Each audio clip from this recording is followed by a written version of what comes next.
Alhamdulillah Rabbil Alamin. Wassalatu wassalamu ala ashrafil anbiya'i wal mursalin wa ala alihi wa ashabihi ajma'in. Allahumma rabbi shrah li sadri wa yassir li amri wahlul 'uqdatam min lisani yafqahu qawli. Wala hawla wala quwwata illa billahil 'aliyyil 'azim. Allahumma la sahla illa ma ja'altahu sahla wa anta taj'alul husna in syi'ta sahla. Rabbi yassir wa la tu'assir wa atmim bil khair, amma ba'd. Berikutkan kesemua kitab dan subuh yang diturunkan sebelum daripada Al-Quran telah dimansuhkan dengan Al-Quran Al-Karim. Dengan itu tidak ada ruang kepada mana-mana jin maupun manusia yang berpegang dengan kitab-kitab terdahulu menyembah Allah tidak berdasarkan kepada apa yang terdapat dalam Al-Quran dan tidak berhubung kepadanya. Jadi termasuk di dalam maksud ataupun di dalam pengertian beriktikad beriman dengan kitab ni, termasuklah kitab samawi yang terdahulu selain daripada Quran. Yang keduanya suhuf. Suhuf ni apa dia? Helaian-helaian risalah yang tak cukup dipanggil ataupun dikatakan sebagai kitab. Sebahagian Nabi Allah Subhanahu Wa Taala bagi suhuf Ibrahim dan juga suhuf Nabi Musa yang Allah Ta'ala sebut dalam Quran. Jadi Nabi Musa ni selain daripada Quran dia dapat suhuf. Jadi Nabi yang dapat suhuf ni helaian-helaian kitab yang tak cukup untuk dijadikan kitab, yang kita sebut sebagai risalah. Di dalamnya terkandung nasihat-nasihat, bimbingan-bimbingan untuk beriman kepada Allah Subhanahu Wa Ta'ala. Dia tidak sebagaimana yang disebut sebagai kitab yang merangkumi semua hukum dan juga syariat. Adapun suhuf ini maknanya kata-kata, ayat-ayat yang berbentuk nasihat. Jadi maksud beriman kepada kitab ini termasuklah suhuf-suhuf yang Allah Subhanahu Wa Taala turunkan kepada nabi yang terdahulu. Dan yang kedua, bila diturunkan Al-Quran, kita kena mengiktikadkan bahawa syariat yang ada di dalam kitab yang terdahulu telah dimansuhkan. Apa maksud telah dimansuhkan? Telah dibatalkan hukum syariatnya. Telah dibatalkan hukum syariatnya, maksudnya kita tidak boleh lagi beramal dengan kitab yang terdahulu walaupun ianya datang daripada Allah Subhanahu Wa Taala. Jadi hukum dan syariat ini bukan sahaja kepada manusia, bahkan kepada jin.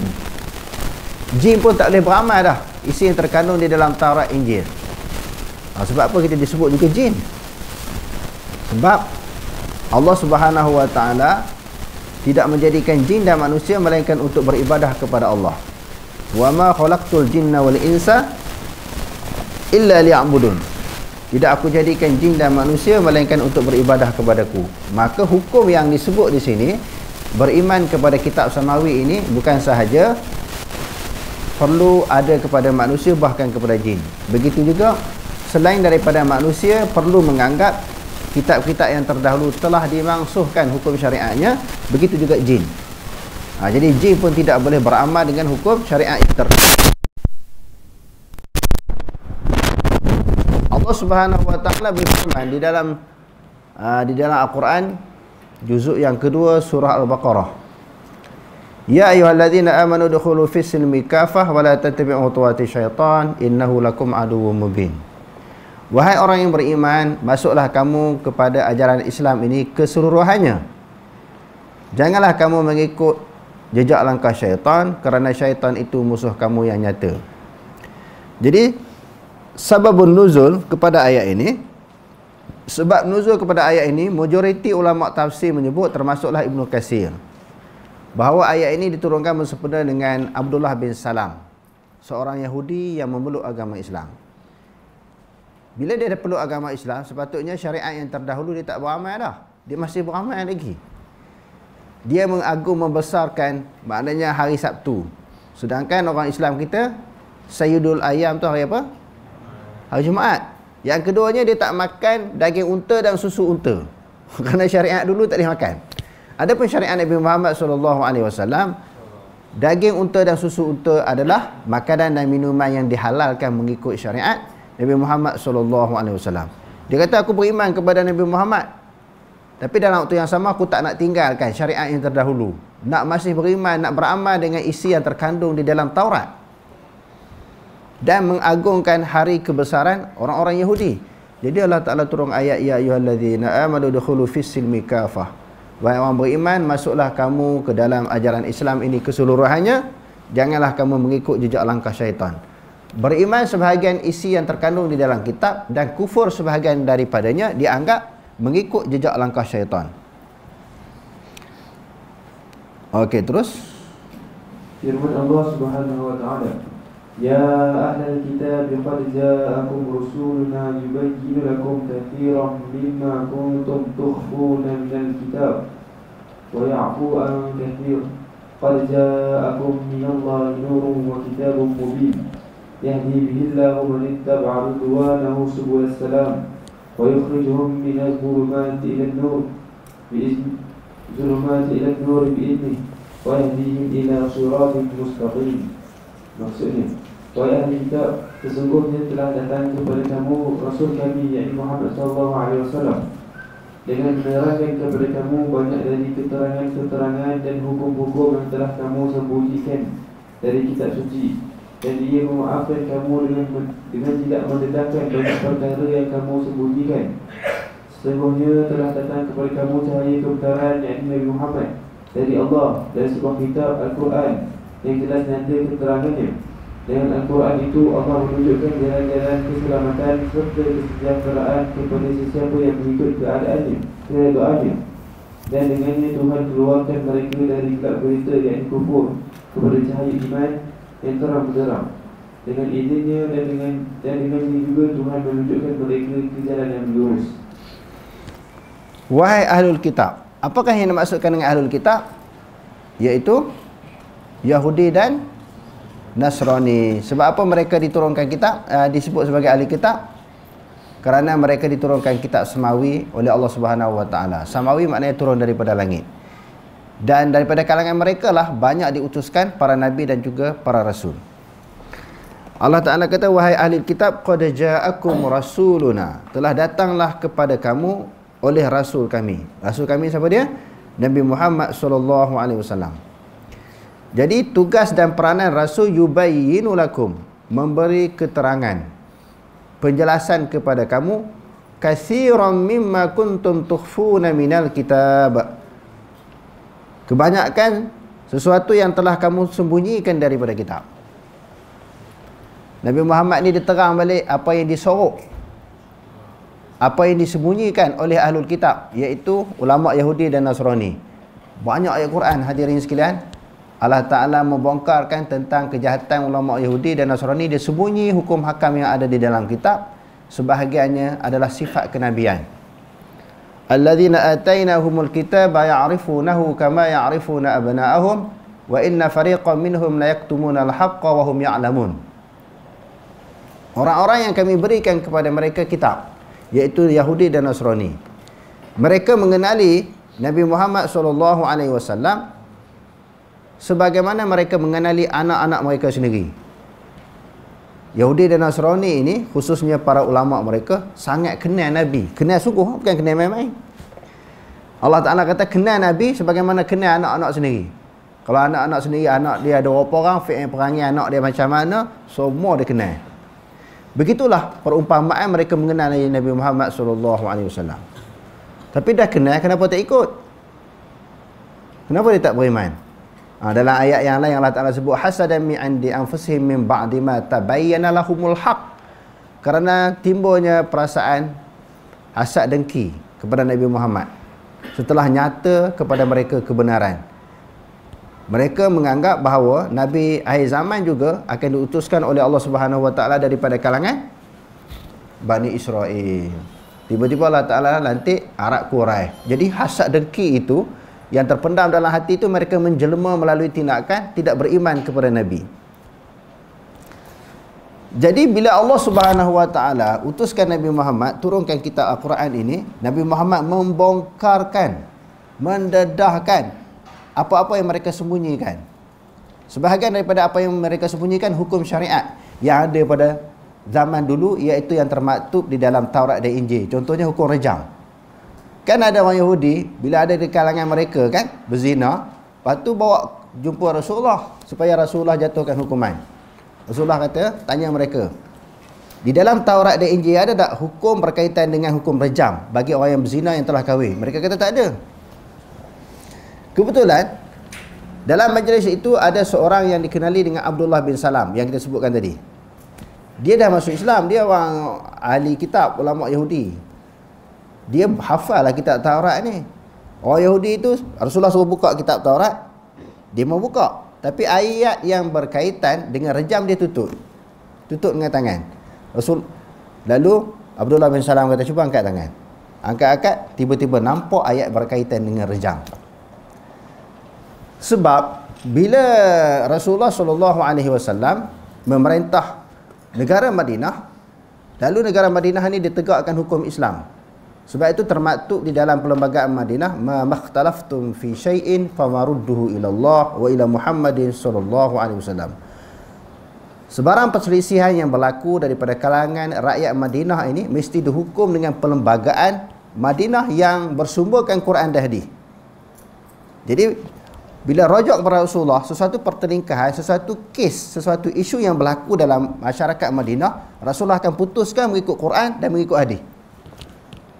Tetapi di sana ada ayat Quran di dalam surah Al-Maidah. Kalau orang itu hukum bagi orang Islam. Adapun bagi orang kafir, ada di kalangan mereka yang mencuri, berzina dan sebagainya, yang melakukan kesalahan di dalam melakukan kesalahan di dalam sesebuah negara, orang kafir ini diberi pilihan oleh Allah. Fa in ja'ukum fahkum bainahum bil qisti aw a'rid anhum. Apabila kamu nak berhukum dengan mereka, yakni orang kafir, hukumlah dengan adil, yakni dengan Al-Quran. Kalau orang Yahudi dan Nasrani mana-mana kafir, dia setuju dengan undang-undang Al-Quran. Au a'rid anhum, ataupun kembalikan, pulangkan hukum itu kepada undang-undang yang ada dalam agama dia. Jadi dia bagi pilihan. Rasulullah kata, okeylah kalau Yahudi tak nak ikut Quran, tak apa. Undang-undang yang ada dalam Taurat macam mana? Ada tak hukum, undang-undang, peraturan yang berkaitan dengan hukum rejam? Ulama Yahudi kata tak ada. Dia tutup ayat tu. Abdullah bin Salam tu cuba angkat tangan. Angkat tangan, ada ayat rejam. Lepas tu dia jatuhkan hukuman orang berzina yang telah berkahwin itu, dia rejam sehingga mati. Jadi ini sebahagian daripada hukum-hukum yang disembunyikan oleh orang kafir, oleh orang kafir Yahudi dan juga Nasrani. Kalau di dalam negara kita nak buat macam mana? Kalau sekiranya ditakdirkan negara kita ini ditegakkan syariat Islamiah, undang-undang dia adalah Quran dan hadis. Yang disebut, yang dibuat, undang-undang yang dibuat di Kelantan, Terengganu kan, untuk orang Islam sahaja, mencuri untuk orang Islam, sebab orang berzina untuk orang Islam, sebab orang minum arak pun untuk orang Islam. Jadi bagi orang yang tak faham tentang undang-undang dan peraturan enactment undang-undang hudud yang dibuat di Kelantan dan Terengganu, mereka mengatakan kalau orang kafir bebas, sebab ini hanyalah untuk orang-orang Islam. Sebenarnya tidak bebas. Kita masih lagi ada undang-undang sivil yang perlu dikenakan, dijatuhkan hukuman kepada mereka.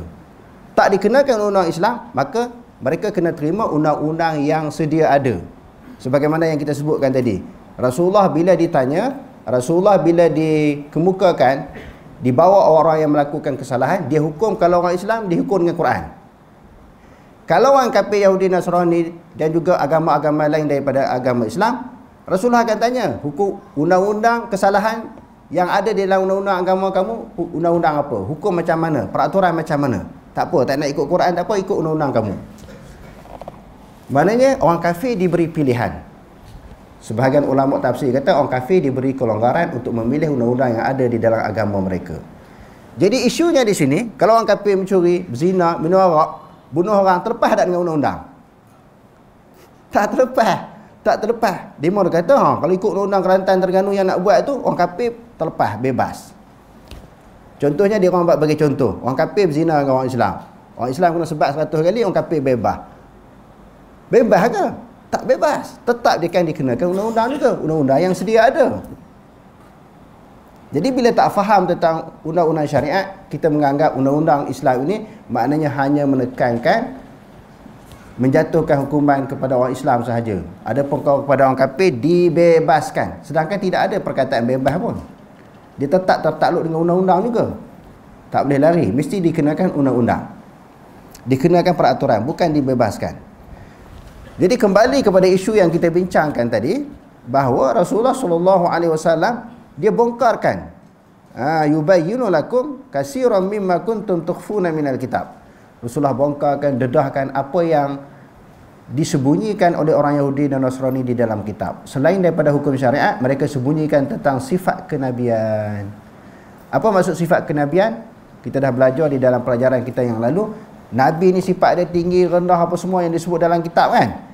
Semua ditukar. Ditukar sifat-sifat Nabi itu supaya orang yang kemudian datang tengok Nabi tak kenal.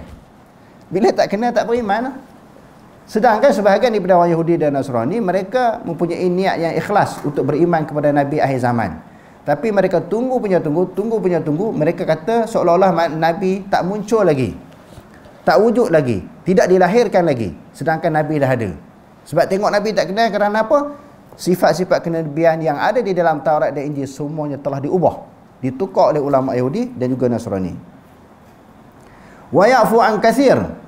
Dan Nabi yang datang itu memberi kemaafan, tidak mendedahkan. Dia mendedahkan sebahagian sahaja apa yang disembunyikan oleh orang Yahudi dan Nasrani. Kalau perkara itu tidak berdasarkan kepada kemaslahatan, suatu perkara yang tidak mendatangkan kebaikan, dia sembunyi je. Nabi tak bongkarkan apa yang mereka sorok di dalam kitab. Qad ja'akum minallahi nurun wa kitabun mubin. Telah datang kepada kamu daripada Allah Ta'ala nur. Apakah yang dimaksudkan dengan nur di sini? Allah Ta'ala bagi tahu kepada orang Yahudi dan Nasrani, datang kepada kamu nur dan juga kitab yang nyata. Nur di sini, para ulama tafsir kata nur adalah Nabi Muhammad SAW. Sebab apakah Nabi Muhammad disebut sebagai nur? Dialah yang membawa cahaya petunjuk daripada dakwah, penyampaian dakwah yang disampaikan oleh Nabi, seruan yang disampaikan oleh Nabi, ajakan yang disampaikan oleh Nabi. Sifat dakwah itu berbentuk petunjuk. Kerana apa? Menyelamatkan manusia daripada kegelapan kepada cerah cahaya keimanan, cahaya keislaman.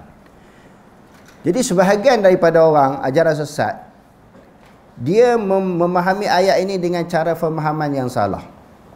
Apa maksudnya? Dia kata telah datang kepada kamu daripada Allah nur. Nur ni Nabi. Sebab tu mereka kata Nabi Muhammad dijadikan daripada nur. Sebagaimana golongan beralui di Pakistan, hak di Malaysia pun sama. Sebahagian daripada ajaran sesat kata Nabi daripada cahaya, daripada nur. Sebab dalam Quran sebut cahaya. Disokong pula dengan hadis yang maudhu'. Awalu ma khalaqallahu nura Muhammadin ya Jabir. Awal-awal kejadian makhluk ini yang Allah Ta'ala buat adalah cahaya Nabi Muhammad. Daripada cahaya Nabi itulah jadinya alam, jadi malaikat, jadi jin dan sebagainya.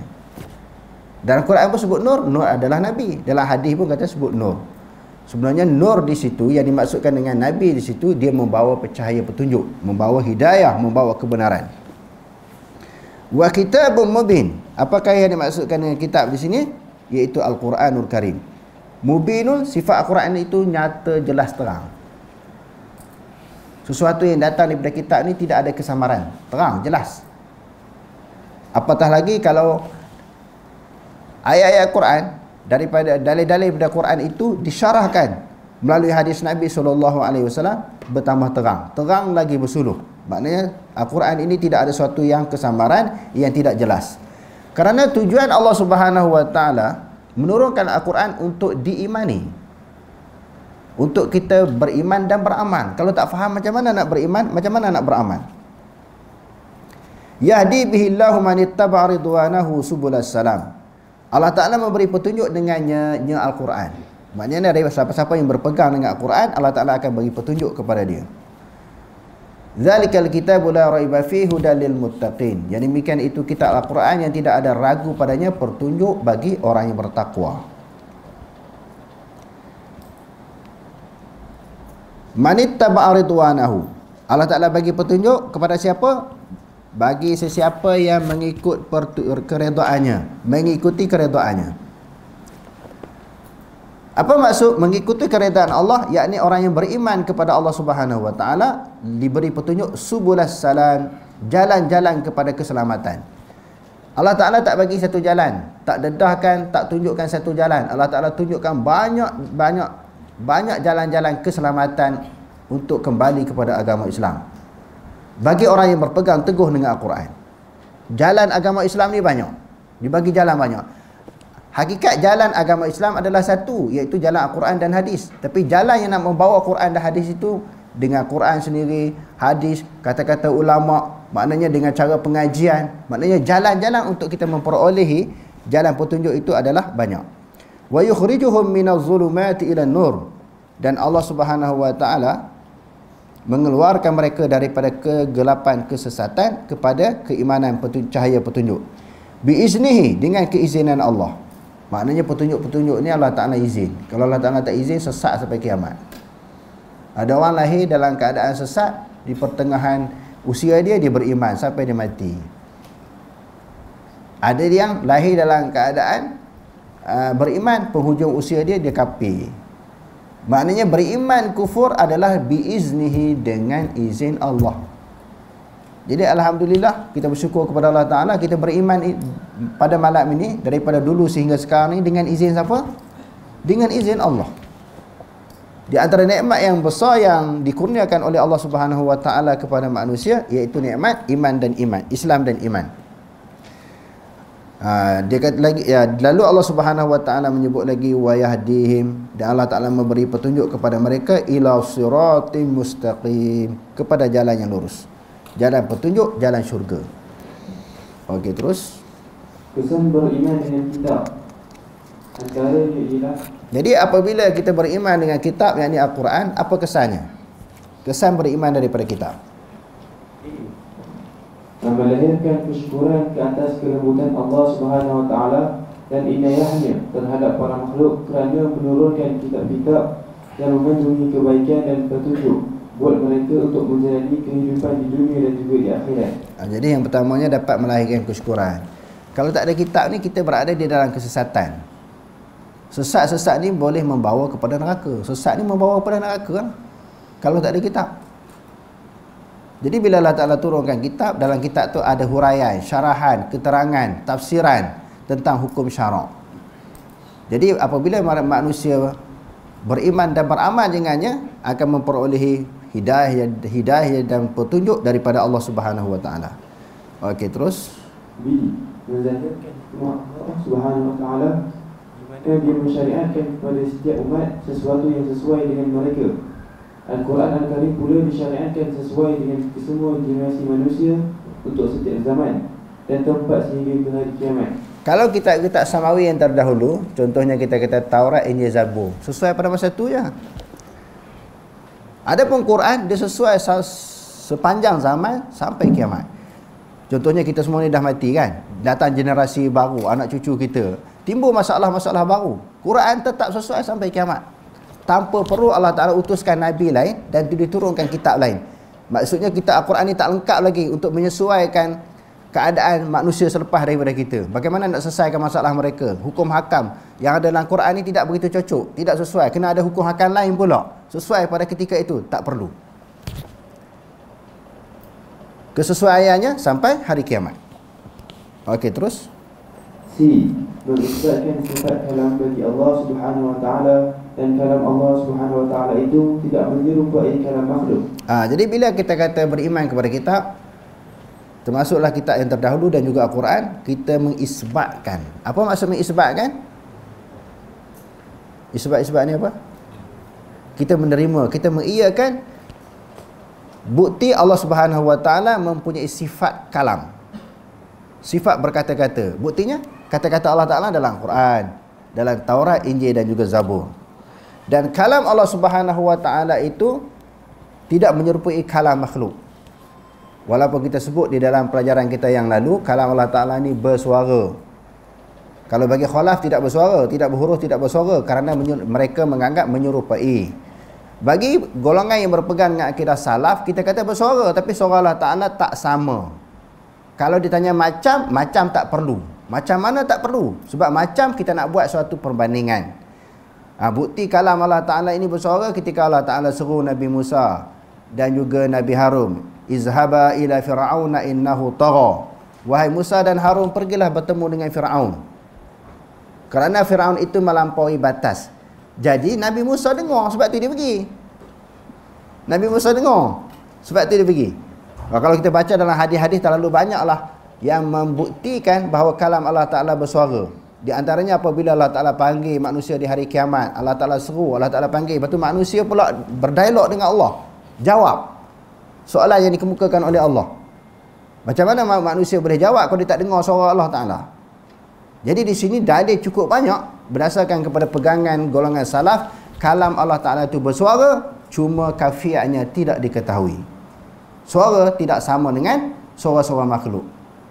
Kalau kita kata suara manusia berbeza dengan suara kucing, suara kucing berbeza dengan suara burung berbeza dengan suara kambing. Sama-sama suara manusia, sama-sama makhluk, itu pun berlaku perbezaan di sudut suara. Macam mana kita nak tanya suara Allah? Sudah tentu tak layak kita tanya, sebab dia mukhalafah. Okey, terus. Para makhluk pula tidak dapat membawa kalam seumpama kalam Allah Subhanahu Wa Taala itu. Di mengetahui tentang inayah Allah kepada manusia, di mana dia menurunkan kitab yang boleh memandu hidup mereka. Membebaskan diri daripada kebebalan manusia dengan berpandukan petunjuk yang datang daripada langit. Pastikan perjalanan hidup manusia berada di atas landasan yang lurus dan jelas dan tidak pernah terdapat sebarang penyelewengan. Melahirkan kegembiraan dengan memperoleh kebaikan yang banyak. Firman Allah Subhanahu Wa Taala, "Qul bi fadlillahi wa bi rahmatihi fabidzalika falyafrahu huwa khairum mimma yajma'un." Katakanlah olehmu, wahai Muhammad, bi fadlillah, dengan kelebihan daripada Allah. Apa maksud kelebihan di sini? Bi fadlillah, yakni bil Islam. Kelebihan di sini dengan kelebihan Islam.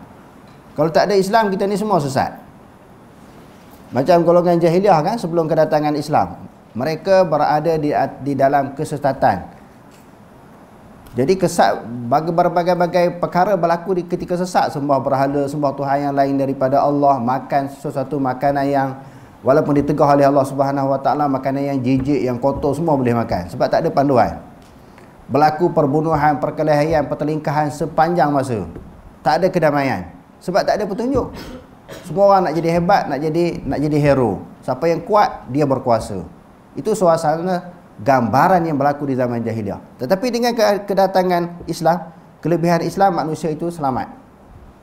Sebab itu Allah Ta'ala sebut dalam ayat yang lain, wa antasimu bihablillahi jami'an wa la tafarraqu wadhkuru ni'matallahi 'alaikum idh kuntum a'da'an fa'alafa baina qulubikum fa asbahtum bi ni'matihi ikhwana wa kuntum 'ala syafa hufratin minan nari fa anqadhakum minha. Berpegang teguhlah kamu dengan tali agama Allah Subhanahu Wa Taala, jangan kamu berpecah belah. Allah Ta'ala kata jangan pecah belah. Lalu Allah Ta'ala bagi gambaran kedudukan manusia di zaman jahiliah berpecah belah dan mereka berada di jurang neraka. Allah Ta'ala selamatkan kamu dengan memeluk agama Islam, diberi hidayah dan diberi petunjuk. Fa asbahtum bi ni'matihi ikhwana. Jadilah kamu dengan nikmat Islam dan iman ini bersaudara. Aku tidak dulu berbelah. Bi fadlillah di sini maknanya dengan kelebihan Allah, iaitu kelebihan agama Islam. Wa bi rahmatihi, dan juga dengan rahmatnya Allah Ta'ala bagi kepada kamu. Rahmat di sini adalah Al-Quran. Al-Quran itu dianggap sebagai rahmat. Tak ada Al-Quran, tidak ada petunjuk, tak ada panduan. Manusia berada di dalam kesesatan. Fa bidzalika, oleh kerana itu, kerana kelebihan yang Allah Ta'ala bagi dengan Islam dan dengan Al-Quran, falyafrahu, hendaklah kamu bergembira. Gembira dengan nikmat Islam, bergembira dengan nikmat Al-Quran. Huwa khairum mimma yajma'un, maknanya lebih baik daripada apa yang mereka himpunkan. Apa yang mereka himpunkan disebut di dalam kitab tafsir mim mata'id dunya wa ladzatiha, daripada kesenangan dunia dan kelazatan dunia. Antara Islam dengan Al-Quran ini nak dibandingkan dengan harta dunia yang banyak, hak ni paling penting. Kalau dapat harta benda dunia yang banyak ini pun berserta dengan kelazatannya, maka apabila orang tu tidak dapat petunjuk hidayah daripada Allah Ta'ala, berada dalam keadaan kafir, sesat, tak ada nilai kehidupan di atas dunia. Kekayaan yang mereka miliki tidak dapat menyelamatkan mereka daripada api neraka. Allah Ta'ala sebut dalam Al-Quran, yauma la yanfa'u malun wala banun illa man atallaha biqalbin salim. Tidak ada guna harta benda dan anak pinak melainkan mereka yang datang bertemu dengan Allah dengan hati yang sejahtera. Anak pinak yang ramai, harta benda yang banyak tidak dapat menyelamatkan manusia daripada neraka. Sebab tu Allah Ta'ala kata fal yafrahu, bergembiralah dengan nikmat Islam dan juga Al-Quran. Khairum mimma yajma'un, lebih baik daripada apa yang mereka himpunkan. Okey, terus. Membebaskan diri daripada pikiran dan akidah pegangan manusia. Jadi Al-Quran ini, beriman kepada Al-Quran, kita membebaskan diri kita daripada berfikiran dengan fikiran yang rosak sebagaimana yang dipegang oleh sebahagian manusia. Akidah yang tidak bersumberkan dengan Al-Quran. Jadi bersumber dengan apa? Bersumber dengan logik akal, berpandukan dengan akidah falsafah dan juga ahli kalam. Jadi menyelewenglah pegangan mereka. Jadi Quran ini menyelamat kita daripada berpegang dengan akidah yang tidak tepat, yang tidak betul. Okey, terus. Beriman dengan Al-Quran. Al-Quran Al-Karim merupakan nama bagi kalam Allah yang diturunkan kepada manusia dan Rasul Allah Muhammad SAW. Ia merupakan nama bagi kitab yang khusus dan tidak ada satu kitab yang lain yang boleh dinamakan dengan namanya. Sandaran kalam kepada Allah adalah merupakan sandaran yang hakiki. Ia termasuk sandaran kalam kepada orang yang memperkatakannya. Imam Ash-Shaykhti menjelaskan, Al-Quran merupakan kalam yang diturunkan kepada Nabi Muhammad SAW, yang mana satu surah daripadanya menjadi mukjizat. Ini tidak termasuk kitab Zabur, Taurat dan juga Injil. Dengan kata lain, Al-Quran merupakan kalam Allah. Daripada Allah, ia datang tanpa cara tertentu dari segi perkataan. Diturunkan kepada Rasulnya sebagai wahyu dan dipercayai oleh orang yang beriman dengan penuh kebenaran. Orang-orang yang beriman meyakini Al-Quran merupakan kalam Allah secara hakiki. Kelebihan membaca Al-Quran. Membaca Al-Quran mempunyai banyak kelebihannya. Antara kelebihan membaca Al-Quran ialah menjadi satu ibadah. Jadi Quran tu, kita baca Quran dianggap dikira sebagai satu ibadah. Yang Nabi kata, aku tidak menyebut alif lam mim itu satu huruf, tetapi aku sebut alif satu huruf, lam satu huruf, mim satu huruf. Jadi 3 huruf. Satu huruf kita baca dapat berapa pahala? 10 pahala. Kalau alif lam mim saja kita dapat 30 pahala. Tapi kalau satu muka dah ada berapa huruf?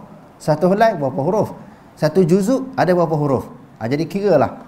Maknanya pahala yang berlipat ganda yang akan diperolehi, yang dikurniakan oleh Allah bagi orang yang membaca Al-Quran. Membaca Al-Quran dianggap sebagai suatu ibadah.